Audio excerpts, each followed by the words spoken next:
Okay, thank you everyone for coming to our forum. Today we have Dr. Gavin Yamey with us.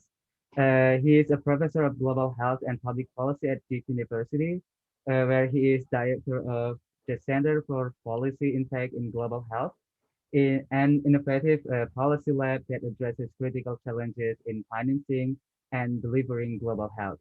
He trained in clinical medicine at Oxford University and University College London, medical journalism and editing at BMG, and public health at the London School of Hygiene and Tropical Medicine. He was a commissioner for three previous Lancet commissions on investing the health, global surgery, and tuberculosis. He is currently a commissioner on the Lancet Commissions on Peaceful Societies through Health and Gender Equality, and he chairs the International Advisory Group to the Lancet Commission and Global Hearing Loss. And here, Dr. Gavin, whenever you're ready. Great. Let me just check. Can you hear me okay? Do you see me okay? Yes. Great. So thank you so much for the invitation. I'm going to spend around half an hour talking about our quest for global vaccine equity in this pandemic, and hopefully we'll then have a bit of time, 10 minutes or so, for a Q&A after, so hold your questions. I'm going to talk a little bit about how we were or were not prepared before COVID-19 hit. I'm going to talk about the vaccine revolution that got us to where we are so quickly, lab to jab in under a year, and perhaps also a little bit about what that might mean for other diseases. And then I'm going to get to the heart of the matter, which is the global quest to try and vaccinate the world. I'm going to talk about COVAX, the global sharing mechanism. I'm going to ask how we can end this terrible vaccine inequity and bring the pandemic to an end. So, casting myself back in time, there were many people, not just me, many people who were worried that a pandemic was going to hit. We've had one very serious pandemic every 100 years. I wrote a piece in 2018 when I was very worried about a potential lapse in US funding for pandemic preparedness, $600 million, which made no sense really. I said in this piece, to end this funding now would be like a homeowner having just been spared from a fire by a smoke alarm, deciding to disconnect the alarm. You don't cut pandemic preparedness spending just because you haven't seen one in a little while. And in fact, the funding that was going to lapse included downscaling efforts in 39 out of 49 countries, including China. These are countries with a high risk of a zoonotic spark. China, Pakistan, Haiti, Rwanda, Congo. Pandemics usually begin with a zoonotic transmission, and it really made no sense to reduce vigilance in those countries. Some years ago, 2012, I was involved in a systematic review looking at episodes of malaria resurgence in history. We found 75 examples of where malaria came back, it resurged. And in most of those cases, over half, it was because funding for control programs ended. We have this kind of out of sight, out of mind paradox in public health. When we've controlled a disease, we don't see it anymore. We think, okay, well, we can stop control programs. But often that is when there is a risk of disease resurgence. We really should be learning our lesson. And what we know about pandemics and financing for pandemics is that we seem to be stuck in what are called these cycles of panic and neglect. There's an outbreak, Ebola in West Africa, 2014 to 2016. Funding, emergency funding for the response goes up. There's panic, there's funding. Then the epidemic goes away and funding falls. And we showed this in a study of ours empirically, where we looked at how much funding there was, external funding, aid funding, for global public goods, including pandemic preparedness. Global public goods are activities that have transnational benefits. Pandemic preparedness, tackling antimicrobial resistance, generation of knowledge and sharing, research and development for diseases of poverty. Those are all global public goods. And this study examined the share of international funding for global public goods. 23% in 2013, that share rose after Ebola, and then it fell again when Ebola was, during Ebola it rose, and then it fell again when the epidemic was over. Cycles of panic and neglect. And to be honest, we are going to have to one day break those cycles and maintain funding. I would argue increase funding when this pandemic is over so that we're ready for the next one. We've been neglecting funding for global public goods for health. We spend about a fifth of all of our external funding, official development assistance, on global public goods.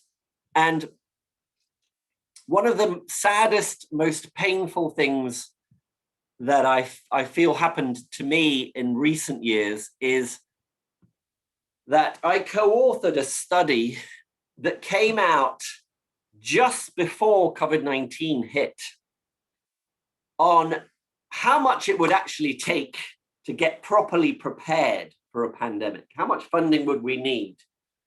We didn't just look at how much funding we would need for pandemics. We looked at a whole range of global public goods, the ones that I mentioned: product development for neglected diseases, pandemic preparedness, eradicating polio, malaria, funding the World Health Organization for its core activities, which really are global public goods, procuring drugs for non-communicable diseases, pooling procurement of drugs and vaccines, as Gavi does, for example, or PAHO does, is a global public good, and policy implementation research.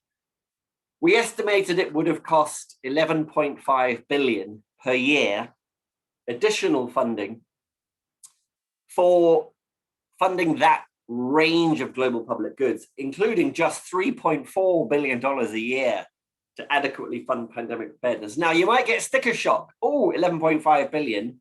But you really have to remember that last year alone, in 2020, the IMF estimates the economic lost output at $28 trillion.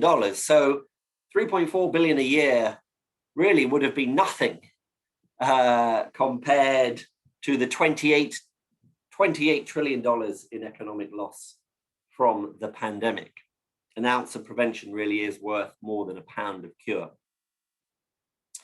That was the state of pandemic preparedness prior to COVID-19. COVID-19 hits, and by February, I think, January, February, it was starting to become clear that this was a really very, very, very big deal. And I was invited by the World Bank to develop a working paper on funding the development and manufacturing of COVID-19 vaccines. And we had our kickoff in February of last year when we were still traveling, went to the World Bank. And we argued that we were clearly going to need a vaccine. All governments were being asked to prepare for transmission. Don't forget, January the 23rd of last year is when the World Health Organization told all countries to be ready. They said it's coming to your country, get ready, identify cases, isolate them, identify the exposed, quarantine them, told all countries to get ready. It was becoming clear that this could turn into a pandemic with waves over many years, and that we would need a vaccine to avert deaths, illness, and the enormous economic impact. Back then, February of last year, we estimated that we needed $2 billion and that the losses in the first quarter alone would be 280 billion. That was an underestimate of the losses and of actually the financing needs. And here were the scenarios that we had laid out, potential scenarios. You know, this was still fairly early-ish, February 2020. Some modelers had a very catastrophic scenario. Ira Longini's was the famous, potentially 2/3 of the world becoming infected. Not every model agreed with that, obviously. Wu and colleagues had suggested that there could be self-sustaining epidemics in big cities. The third scenario was a pandemic with these waves that could play out over 1 or 2 or 3 years. And the fourth scenario was that it quickly became endemic. It's pretty clear that obviously we got scenario 3. This is a pandemic, multiple waves. We've had 4 here in the US, as you know. India has a horrific second wave, as did the UK, as did Israel. And clearly, at the time that we were thinking about COVID vaccines and the need for COVID vaccines, the priorities were speed, scale, and access. We had to develop vaccines fast. We had to develop a lot of them, and they had to be accessible not just to those in the rich world, but to those in lower middle income countries. And that required big investments, quick timelines, ideally, and of course, the tolerance for risk. Let's face it, we didn't know which vaccine investments were going to pay off. We had to make these upfront investments that were risky. We had to also, of course, do what's called at-risk manufacturing. You can't develop a vaccine and then wait 2 or 3 or 4 or 5 years to make it in a pandemic.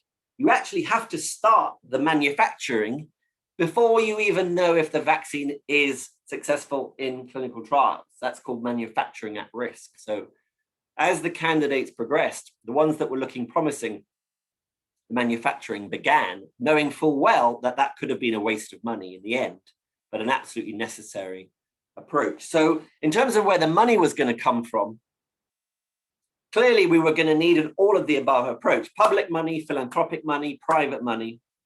We argued that there was a very strong case for all governments to also invest in vaccine development as part of their national health system preparedness. We thought there may be a role for what are called innovative financing mechanisms, bonds, advanced market commitments, and so on. And we started to think that there may be a role for using different kinds of financing instruments for different phases of development. In the end, it's kind of eye-watering how much money was mobilized so quickly. It's unprecedented. You know, I've been working in global health and in the global health R&D space for a very long time. And I don't know, for 20 years or so. And it's really difficult to mobilize large amounts of money for neglected diseases, right? Hookworm or Chagas disease or schistosomiasis, you know, or even malaria. Here, you can see we mobilized huge amounts of money very quickly through Operation Warp Speed, for example, through the EU, through other sources, eye-watering amounts, much of it, of course, public, not all, but much of it public. And that's really been astounding. And this has been the fastest vaccine development in history. The fastest before this was mumps, took 4 years. We went from lab to jab in under a year, from when Chinese scientists shared the sequence in January to the first woman getting a licensed vaccine in December in the UK, Margaret Keenan, 90-year-old grandma. That's absolutely remarkable. And it's clearly one of the greatest scientific achievements in recent history. I wrote a piece in the British Medical Journal recently in which I pondered whether this success, this remarkable, extraordinary success could usher in a sort of vaccine revolution for other neglected and emerging diseases. And I'm somewhat optimistic, but with some caveats. Clearly, there are platforms, vaccine development platforms, mRNA, viral vectors, where we've now seen proof of concept. Clearly, these have been validated.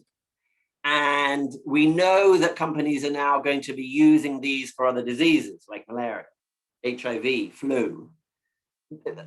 Many scientists say it's not going to be as easy for those diseases, but we know that those technologies are now going to be applied to other diseases. The funding side, that is an unknown, right? Some of the hardest hit countries in the world were ones that turned inwards, rejected WHO's advice, rejected multilateralism, thought that they were invulnerable, the UK, the US, and did really badly in controlling the disease. They mobilized huge amounts of money because they were being so hard hit. And it's not clear that they would give that much money again to other diseases. But what I would argue is that what COVID-19 has done is to show a kind of ceiling of what's possible if you throw large amounts of money at a problem, right? And I think that that might open the window to research funders increasing their investments in other diseases. We will see. So I don't want to overstate the case, but we could be seeing, hopefully, a movement in terms of vaccine development for other diseases. So here we are, a range of vaccines that are extraordinarily safe and efficacious. Moderna, Pfizer, J&J, AstraZeneca, Sinovac, many vaccines beyond our wildest dreams. I mean, I was certainly in the group who thought it would be 12 to 18 months. I certainly didn't think 11 months. So it is really astounding that we got here. But we have done poorly at ensuring that the whole world has access to vaccines. I wrote this a year ago now in Time magazine, where I'm a columnist, in which, even a year ago, the writing was on the wall that we were going to need some kind of mechanism to ensure equity in global vaccination.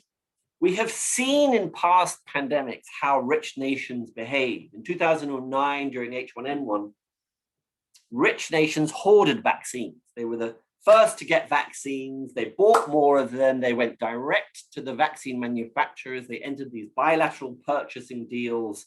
And they essentially shored up the supply, cleared the shelves, and less wealthy nations were left behind. And we knew that that could potentially happen in this pandemic. And I argued in this piece a year ago that we would need some kind of a global buyers club, a sort of a pooled solidarity mechanism where everybody would get vaccines, the rich world would buy them, and the rich world would pay for them for less wealthy nations. And we would ideally vaccinate the world together. We would start with health workers and high-risk people everywhere. And then as supply increased, we would then roll out vaccines to lower risk people, to the general population. That was the hope.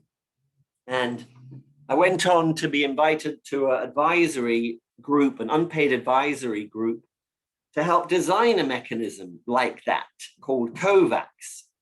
That is the main multilateral mechanism that is aiming to vaccinate the world, if you like.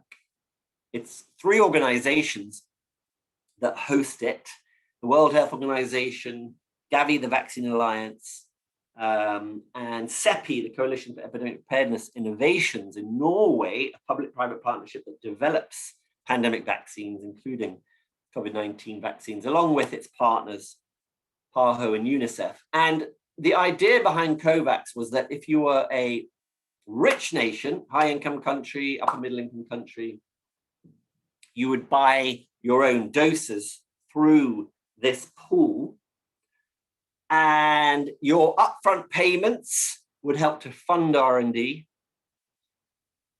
Your pooled payments would help to drive down prices, and you would then be subsidizing vaccines for lower middle income countries and low income countries that are called the funded COVAX countries. There's an additional pool of money, of aid, the COVAX AMC, that also helps to buy doses for less wealthy nations. So that was the vision of COVAX.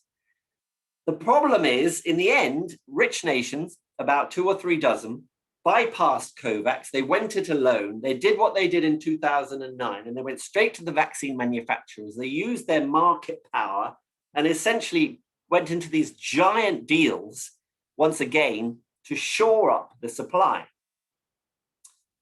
And that has been a huge impediment to COVAX, because it has meant that there just hasn't, COVAX was pushed to the back of the queue, back of the line, and just hasn't been enough doses for COVAX. We worked with our colleagues at the business school, David McAdams, economics professor in Duke Fuqua Business School, and our colleagues in the Duke Human Vaccine Initiative to try and use economic game theory to think through ways in which these bilateral deals, and encourage these bilateral deals to be made in a way that could still benefit COVAX and therefore still benefit low and middle income countries. And we argued that these deals did not necessarily have to be lose-lose. It didn't have to be a zero-sum game. It could be win-win. If certain principles could be agreed on, if you're a high-income country, for example, and you make a deal with a vaccine manufacturer, why not agree to make additional doses and give some of those to COVAX? Why not agree to share the IP and share the know-how, agree to do tech transfer with some of the companies in the COVAX portfolio, et cetera, et cetera. It didn't have to be a lose-lose. It could have been a win-win. And you saw that with Oxford AstraZeneca, allowing the Serum Institute of India to make the vaccine through that sort of knowledge sharing. And that was, I think, a model for what could have been, but wasn't really done at scale. And here we are. Duke has a project called the Launch and Scale project that's been tracking COVID-19 vaccine procurement. And you can see here that high-income countries and upper middle-income countries, the rich world, have procured way more doses. And in fact, rich nations have procured 1.5 billion excess doses that they won't be using. Only 0.3% of the world's vaccine supply has gone to low-income nations. I argued in a piece in Nature that really rich countries should be giving doses away, that as they vaccinate their populations, they should give some doses away. I suggest tithing. It's a biblical concept. Give away 1/10 of what you own. And we know it can be done. Norway is giving away doses to COVAX as it vaccinates its population. New Zealand has agreed to vaccinate 800,000 people through COVAX by giving away doses. France has agreed to give away 500,000 doses. It can be done, and that's what I argued for. Our centre has also been doing some work to try and estimate, well, how much is it going to cost to vaccinate the world and reach so-called vaccine herd immunity, assuming that that means vaccinating 70% of the population. We estimated the costs of procuring the vaccines, and we used the known data out there on what middle-income countries are paying and what COVAX is paying, and then estimated the costs of the vaccine delivery side, labor, supply chain, personal protective equipment, infection prevention measures, and so on. Our top line figure for 70%, so we modeled 3 scenarios: vaccinating health workers alone, vaccinating health workers and high-risk people, and then vaccinating 70% of people, which we used as a proxy for herd immunity. The top line figure is vaccine herd immunity in low-income countries and lower middle-income countries, the COVAX AMC, the funded less wealthy nations, $74 billion. Again, that may sound like a lot, but remember, $28 trillion economic loss in 2020 alone. Most of that variation in cost, most of the driver of that cost is the actual price per dose. And if we can get the price down, the total cost will go down.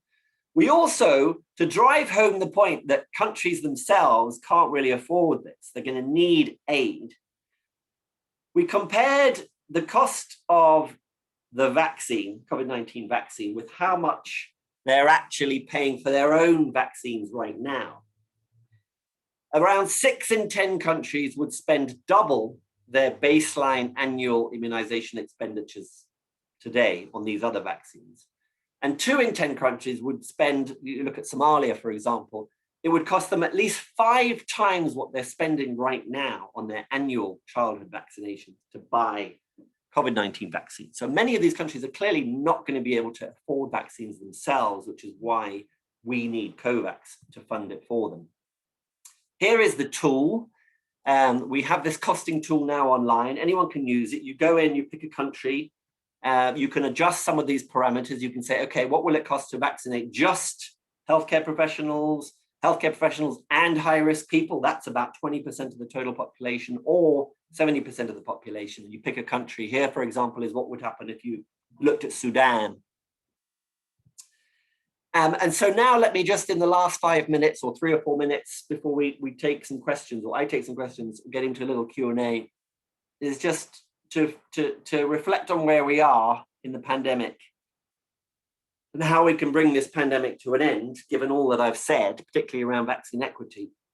Obviously, the situation is quite dire right now. And it certainly has been over the last few months. From around mid-February, for about 10 weeks in a row, the weekly number of new cases was rising, and it actually reached the highest level ever recently. It seems to be stabilizing now, as you can see in this graph, and maybe the number of weekly cases is declining, which is good news. But it's easy to think, if you live in America or Israel or the UK, and we're all feeling sort of vaccine euphoria and looking forward to the summer being semi-normal, it's easy to sort of think that it's over. But if you look beyond our shores, it's clearly not. And there's obviously been horrific recent surges. I mean, there's been surges here. Michigan had a pretty terrible surge, in Canadian provinces like Ontario, but then obviously Brazil, India, Nepal now, Pakistan is at risk, Afghanistan is at risk, the region is at risk. And that seems to be related to 2 things: public health measures ending too soon, and a series of virus variants that do appear to be more transmissible. There's some debate around whether any of these are more deadly or not. There was some data suggesting B117 was more deadly. Other studies suggested that it wasn't. So the jury seems to be out on that. But it does appear that these are more transmissible. We try not to use geographies to describe these for various reasons. It's stigmatizing. In some ways, you're sort of punishing the country for doing good genomic surveillance to find the variant. So it makes no sense. But just in case you don't recognize these numbers, B117 was first identified in the UK, in Kent. P1 was first identified in Brazil, B1351 in South Africa, and of course, B1617 now in India. Vaccine rollout has been slow in many parts of the world, mostly because of supply. As I've said, 0.3% of the total global vaccine doses have gone to low-income countries.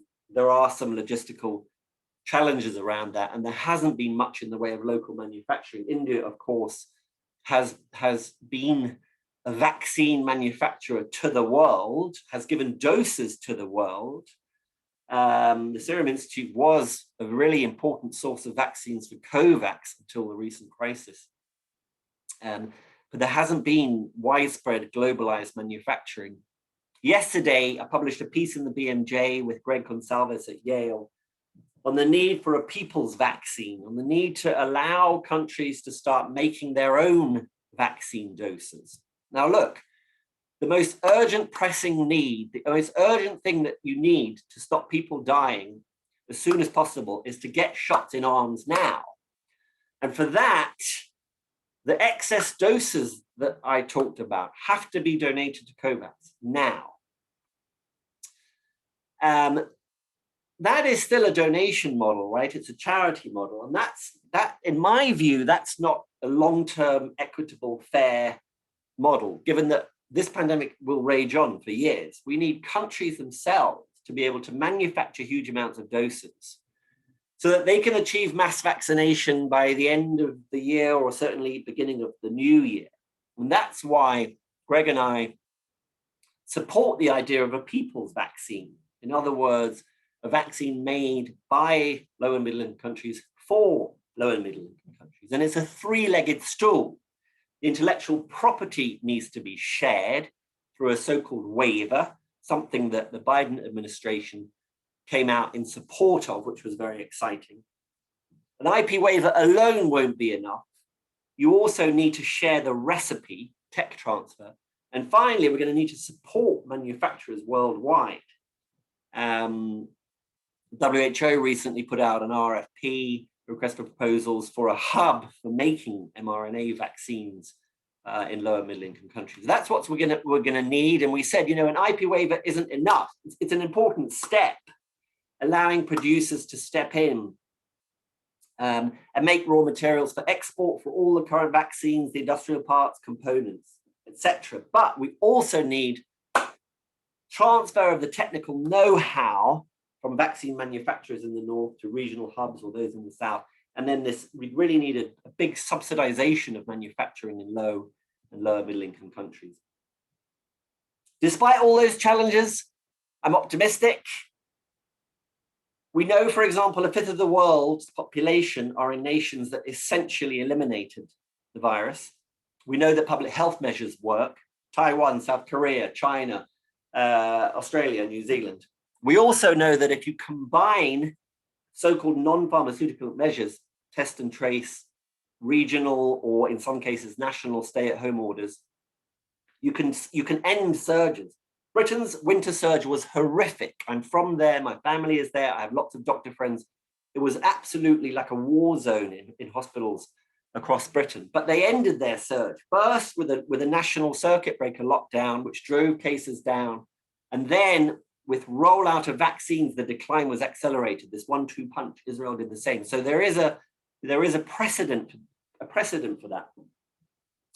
Third, although there's a lot of scaremongering often in the press, so far all of the licensed vaccines are effective against all variants of concern.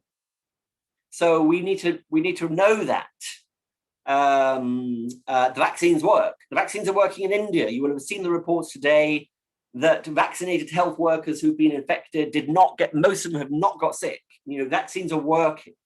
And it really is, it's a cliche to say now, but it really is a race between vaccines and the variants. The variants are, because they're more transmissible, driving surges, but the vaccines work. So we need to try and get shots in arms worldwide as quick as we can. I'm not going to talk about elimination, but in the Q&A, certainly happy to do so. This is now the next frontier in countries that are doing well. The question is, can the virus be eliminated? Happy to chat about that. And if you want to see more about the work that we've done, it's all online.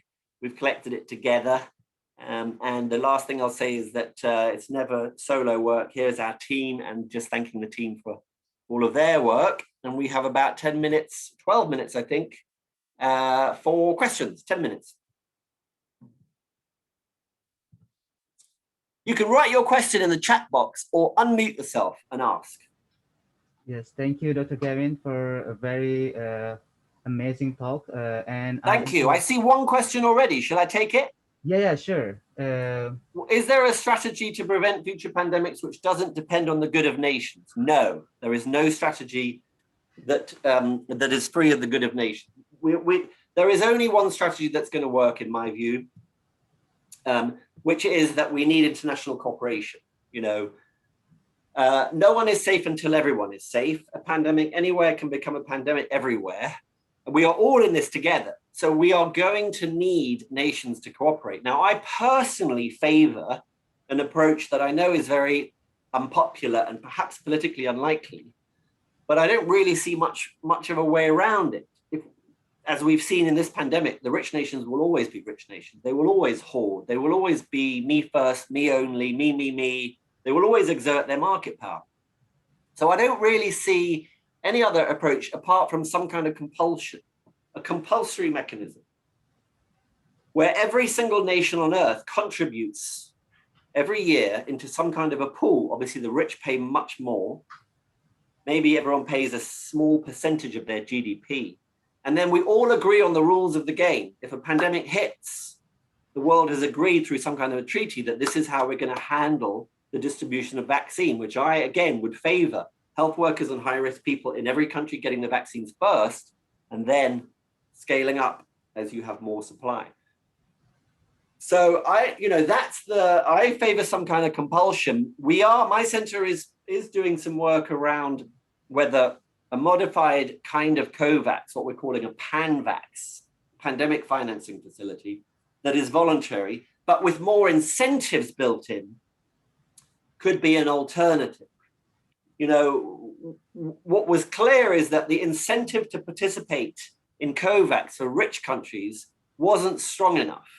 The incentive, why would rich countries participate in COVAX? When we were designing it, or when I was advising on the design of it, we thought that the incentive was a sort of insurance mechanism. Of course, that we couldn't stop rich countries from going into deals with manufacturers, but we thought, well, what if their deals fall through? Like there was no guarantee that they were going to back a winner. If they had invested in COVAX, they would have had more options. But in the end, that didn't happen. So we need stronger incentives. If we're going to go for some kind of a voluntary mechanism, the incentives need to be stronger. Great question. Okay, so how can we support COVAX? You can donate it. Yes, you can donate to COVAX. Absolutely. You can do what I do, which is try and put as much pressure on your government to donate doses to COVAX. The US has given money to buy doses. It gave the COVAX $2 billion to buy doses, and it says it'll give another $2 billion if others do the same. But money isn't the issue right now. The issue is supply of vaccine. So it would be better for the US to be donating doses than money right now. So, call your senator, call your congressperson, put pressure on rich nations to be donating doses. That's what I would say. And yes, there is a mechanism by which you can fund COVAX. And there's a lot of these pass it on kind of groups where anytime you get vaccinated, if you've been vaccinated, you can then donate to ensure someone else gets vaccinated. Those are mostly done through COVAX or UNICEF or WHO. Great question. How about I wonder if a federal law or HWO has like law to distribute vaccines widely in any pandemic time. Sorry, what was the question? Okay, so I wonder if there is any federal law or WHO has some law that requires pharmaceutical companies to distribute the vaccines. The WHO has no legal teeth. It can't mandate the US to share vaccines. It can only ask. And Dr. Tedros, the WHO, the head of the WHO, the Director General, has been crying out to nations to donate doses, and it hasn't really worked. There's no legal recourse to make them do that. It's really only kind of moral persuasion. He's been arguing all along. What he said was to rich nations is, once you have protected your health workers, once you have protected your vulnerable, pause now and start donating some of your share to health workers and high-risk people in lower middle-income country nations. You can do that once your most vulnerable are protected. And instead, what's happened is, in the thirst of rich nations to reach vaccine herd immunity and get back to normal as soon as possible, they blew through that idea. They just kept going. The idea was that COVAX would vaccinate 20% of every population in every country. That's about 20% is basically the health workers and high-risk people. Instead, you've got, the US and UK and Israel pushing 30, 40, 50, 60. They're just going to keep going. They're not going to stop. They're never going to stop. Yeah. And sitting on excess doses as well. And I kept wondering why they are sitting on those doses. And then a colleague of mine who studies this phenomenon, she's convinced that that there is some hoarding of doses in case you need a booster. You know, that I don't know. I'm not an immunologist. I don't know if people are going to need a booster in 6 months or a year. They might. Some scientists think they might. And so she's convinced that some of the hoarding is because rich nations think we might need to give that a third dose. I mean, which is a very cynical, approach, but it absolutely may well be the case. There's a question about hubs. Yes, That's what I was saying earlier. We need, at the very least, regional manufacturing hubs. A regional manufacturing hub in Africa, a regional manufacturing hub in Latin America, a regional manufacturing hub in Asia, at the very least, so that these regions can become self-sufficient in manufacturing their own vaccines. The charity model is only going to get us so far. We need donations right now through COVAX. COVAX is the only multilateral mechanism in town. There are bilateral ones. In other words, China and Russia, they're donating. I mean, they're not foolish. They see the US sitting on the sidelines. They see a tremendous opportunity for vaccine diplomacy, and they are filling the gap. And good luck to them. Why wouldn't you? So there are going to be bilateral ways in which lower middle income countries get doses, but there are advantages to multilateralism in terms of a strategic approach, an equitable approach, which is why I think it's so important to support COVAX. Okay, so one last question, because I've got a hard stop at 5:45. Reaching herd immunity. Yes, so it's a very good question about vaccine herd immunity. There is there was, so you may have watched, if you didn't watch, Stanford organized a tremendous conference, actually a sort of 2-hour seminar a couple of weeks ago on the science of herd immunity. And the point that was made by the scientists who study herd immunity is, in many ways, it's not really like a light. It's not a light switch moment. The more you vaccinate, the better. The more that you can combine vaccination with ongoing measures to stop transmission, the better. The more that you can use masking and test and trace and distancing and ventilation and opening your windows, the better. So that we drive down transmission to low levels. And that takes me to this point about, can we eliminate or not? And, there are some countries in a good position to do that. The New Zealands of the world, Taiwans, the South Koreas, the Chinas, the Australias. Some are large, some are small, some are islands, some are non-islands. Vietnam, but they are starting from a very good position, right? Some of these countries have got close to zero, no new cases per day. To eliminate, I mean, there isn't yet a definition of what it means to eliminate COVID-19, but if we assume a working definition of no new cases that have been transmitted within the country, endemic transmission, you're still allowed to be called an eliminating nation if you have imported cases, but you need to be able to stop them. In other words, you need border measures. Identify any case, managed isolation, identify anyone at the border who may have been exposed, manage quarantining in a proper, facility where you watch them. That's a lot. And if you have an outbreak, you need to be able to shut it down anywhere in the country immediately.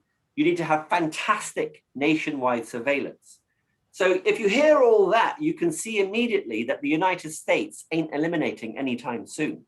We've still got tens of thousands of new cases a day, 700 or 800 new deaths a day. We've got no border measures. We've got no serious nationwide surveillance. We've got no ability to shut down a tiny outbreak. So it's pretty much off the table. So I think probably, Nature did a recently where they surveyed, I think about 100, or I think it was 100 vaccine experts, infectious disease experts, and so on. Most of them, I think 90% of them said we're probably going to, if we're lucky, we can get this to an endemic control. That's it.